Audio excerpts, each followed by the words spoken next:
I deal with the anxiety thing quite a bit, like pretty aggressively. Yeah, me too.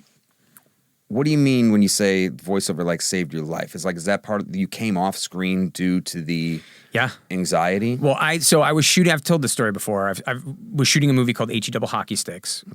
For Disney, and I was in the middle of a take when I had my first anxiety attack. They used the take. So I can actually put that movie on and go first panic attack. Here's where I'm dying. Yeah, essentially. Well, which is exactly right. What was a panic attack to you at the time? Like, what does that mean? Vision swirled. Got it. My heart raced. My palms were sweating. The world snapped to one side for me. I felt down to my toes, and you don't know what the hell's going on, so you start to spiral. Got it. But you're right. You're not having an anxiety attack. You're dying the first time because you don't know what it is, so you're dying. One of the symptoms, if you look up anxiety attacks, is literally called impending doom, which sounds so... Or imminent death. Over, like, dramatized. But when you're in that moment, it's literally, am I calling 911 because I'm dying? Or is it an anxiety attack? But then even just in your own brain, the either or, and then you're like, well, we don't have time to figure this out. And then it's like almost, I don't want to say like hypochondriac, but it's like, it's not hypochondriac. It's a self-fulfilling prophecy. Yeah, and then it becomes a self-fulfilling prophecy. It's like a Chinese finger trap. It is. It's harder you pull on it. You're done. But then you're still in the back of your mind, you're like, well, if I am actually dying, I should probably call 911. But then it just respirals. But I digress. It's 100% correct. And it was the only one that I had that I call my Sopranos one where I actually passed out. That was I walked off set and I got to my dressing room, my trailer, and I passed out. And I did exactly what I thought was the right thing at the time, which is where I had them call a doctor. Right. So doctor comes down to the set, says, I think you're having an anxiety attack. I said, no, that's not right. I'm dying. It's something, I'm having a stroke. It's a heart attack. Something's going on. He said, no, I think it's anxiety. I said, dude, I'm telling you, it's just not. I'm in Vancouver at the time, so I'm not home. I'm nowhere comfortable. I'm staying in a hotel. This is like the 4th day of shooting of a 5-week shoot. Yep. And he gives me 4 pills for 5 weeks. He gives 4 Ativan. So I do the wonderful thing which you do in anxiety, which is I spiral. Of course. You're in your head the entire time, and you're down the rabbit hole. Yep. You don't sleep, which again is everyone's trigger when it comes to anxiety. And then when you don't sleep, it gets worse. So then you don't sleep and it gets worse. Yep. You become light sensitive, you become sound sensitive, you become touch sensitive, you become every single thing is a trigger when you don't know what it is. And it's bad. My neurologist calls it, his analogy is you have an empty backpack. And if you're calm or whatever, your backpack is on, it's empty, it's fine. And each trigger is like putting a rock in a backpack. Nice. But if you already are anxiety prone, you're starting out with your backpack half full. Oh, interesting. So now you have something silly like coffee on an empty stomach and you get a little jittery. And then I don't like how that light's looking at me. And now I'm in a fight with my girlfriend. And now like 3 things, my book bag is overrunneth. Interesting. Where the average human would just be like, a little off this morning, no big. But like anxiety dude is like, no, my backpack is full of rocks before the day even started. And now I can't get back. That's how it goes. And it was little things that I would find, at my worst, where it was like I'd be driving in my car and the air conditioner would be hitting only one arm, and it would be like, oh my God, why is this side colder than that? And then I'm feeling that, and then you spiral. I have the same exact trigger to the point where I'm going to pass out and die because the air conditioner touched one arm. Or for a second, how air conditioning will like weirdly like stop for another second, like full on freak out. But if you're driving on the highway, you can't afford I'm going to pass out and die. No. It's a whole different world. I mean, again, at the end of the day, it's a very slight tick in your fight or flight response, but it controls you. Right. If you let it. This was now, I was still doing Boy Meets World, so this is now 98, wow. I think. And it's one of those things where people always say, like, you look back at Boy Meets World and I was really thin.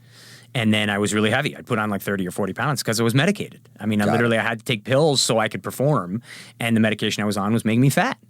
So it got bad. And then it was, I finished Boy. I rolled right into I had deals with ABC and Disney, so I rolled right into a new show called Go Fish. Don't worry, I haven't seen it either.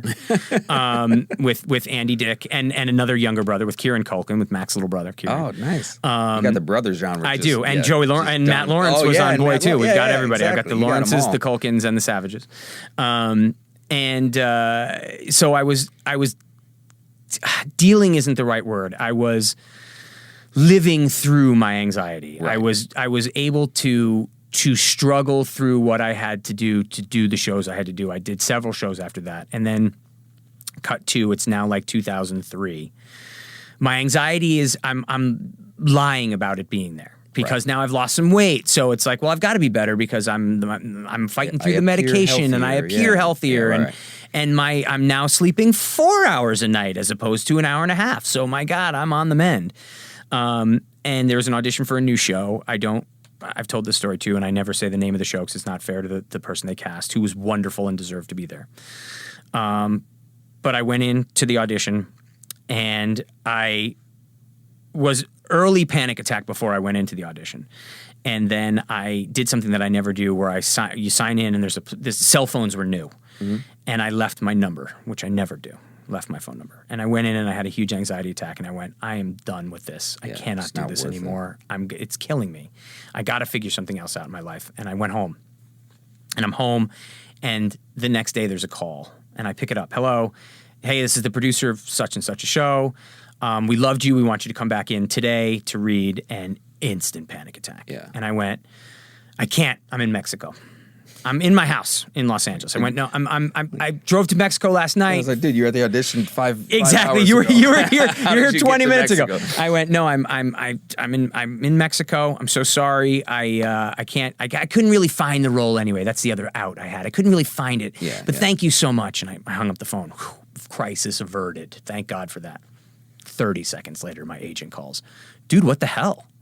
Mexico? What are you kidding me? They want you back today.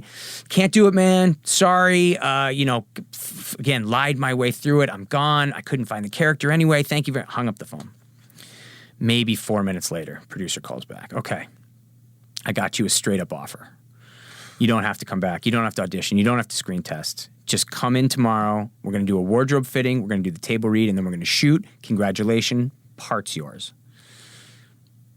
Can't do it, man. Sorry. I can't come back from Mexico. And I lied my way out of it, and the show went for 7 years. Wow. So that was the last thing I did on camera, was lie my way out of a very lucrative job. And that's when I was forced to look at myself and go, I can't do this. I love entertaining, and I want to entertain, and it's something I love this much should not be causing me this much stress, and I got to figure myself out. So that's when I say voiceover saved me, because it allowed me to continue to entertain and continue to be in the business and continue to act, which is what I wanted to do, without the anxiety, while working on myself to get to that point to where I could come back and do some stuff. The anxiety was stemming more from the triggers of the on-screen aspect of it. I know it didn't just go away, right? But like, was it being in front of people or the cameras? Or no, it was because voiceover is still very much there's lights and it's intense and there's direction. No, it's what you do with your brain when you deal with anxiety or depression. I would imagine, and I knock wood as I say this, that I've never dealt with a day of depression in my life. I wasn't hit with both of them. Right. And that's rare. Usually if you deal with anxiety, normally. Because when you're so anxious, you kind of just don't want to go anywhere. And you get into this deep, things. And I became where I didn't want to go anywhere, but I was never depressed while doing it, strangely enough. First of all, for the record, I'm fine. I'm not just saying that, but there's a part of me that literally, I tease and call myself Grandpa Jake, like, oh, I don't want to go out. I don't want to go out. Oh, like, I think part of that's laced in anxiety. Oh, it absolutely is. But mine's weirdly not. I can do social all day. You're like me. I can work a room.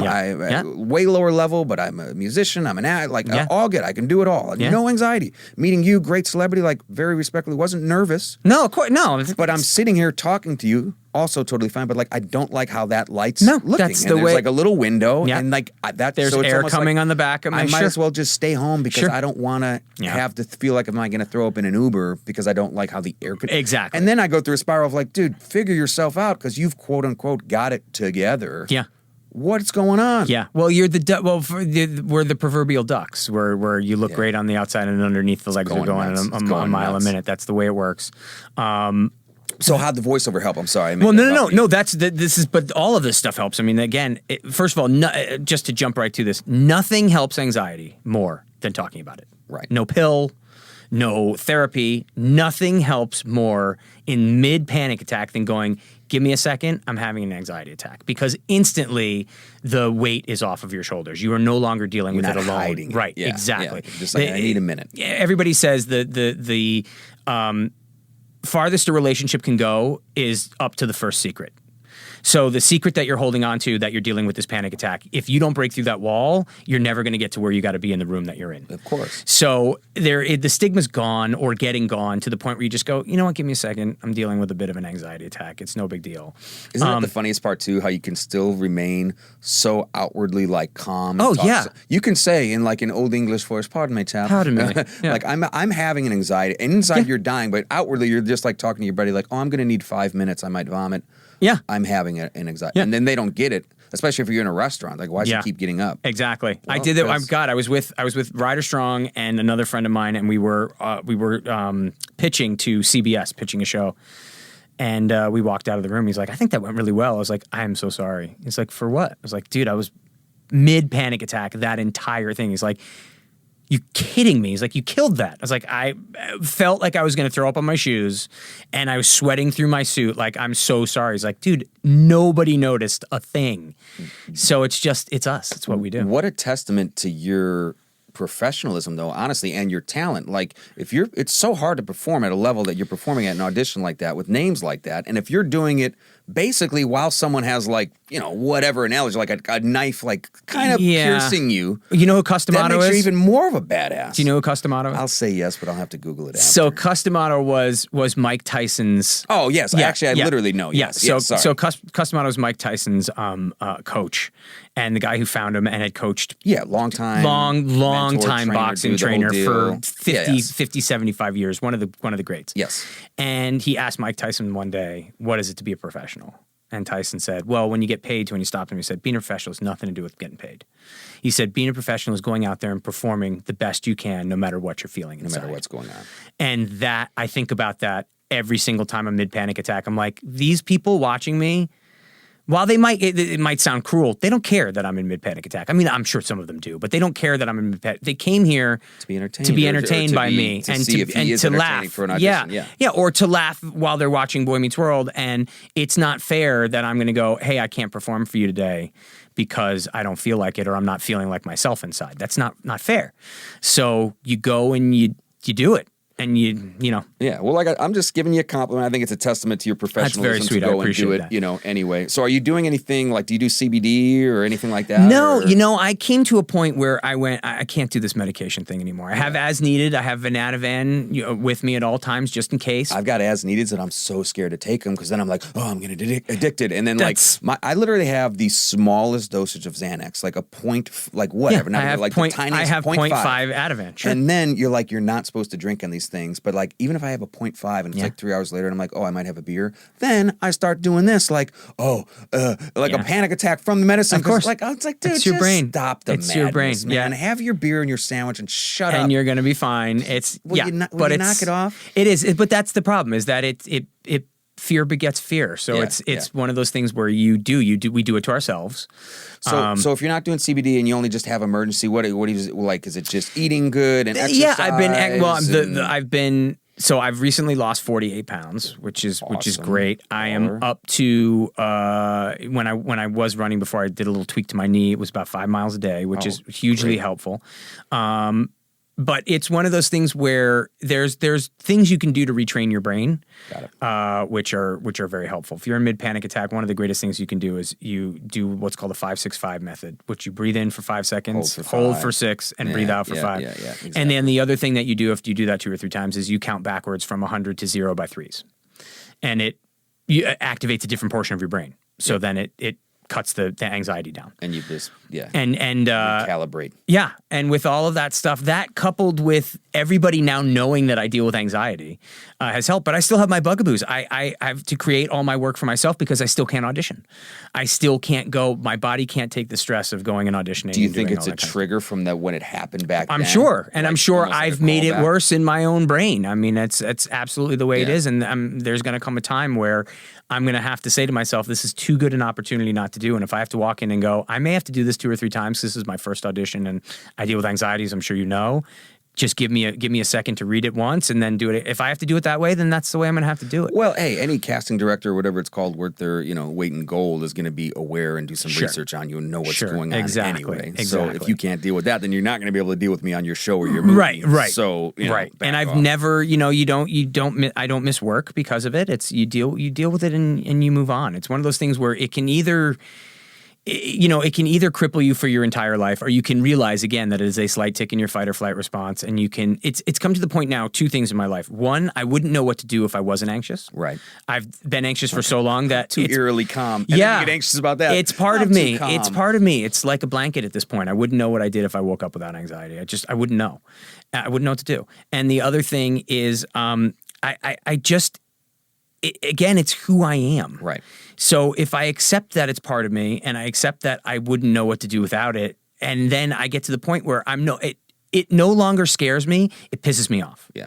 Where I go, really? Now? This is going to happen. I don't want to do this now. We can't do this. And 30 seconds goes by and I'm fine. Because I'm like, you're not doing this today. Yeah. So, same for me, because your brain that makes you who you are, whatever that's called, is different than your logical brain is different than your chemical brain. The crocodile. So then you fight with yourself. You're like, dude, I'm fine. Yeah. I'm chilling. Well, it's the crocodile I'm in LA. brain. I'm talking to Will. It's the fight or flight. Come on, baby. Eat, and then meanwhile, sex. it's like, it is. It's crazy. But the other thing that helps, and it's a horrible thing, but misery really does love company. So when you're sitting around a table, especially in LA, and you go, I deal with anxiety, and you're with 10 other people, 6 of them go, yeah, I do too. Yeah, right. It's so prevalent. It's really prevalent with creative people. They don't know why, but it is.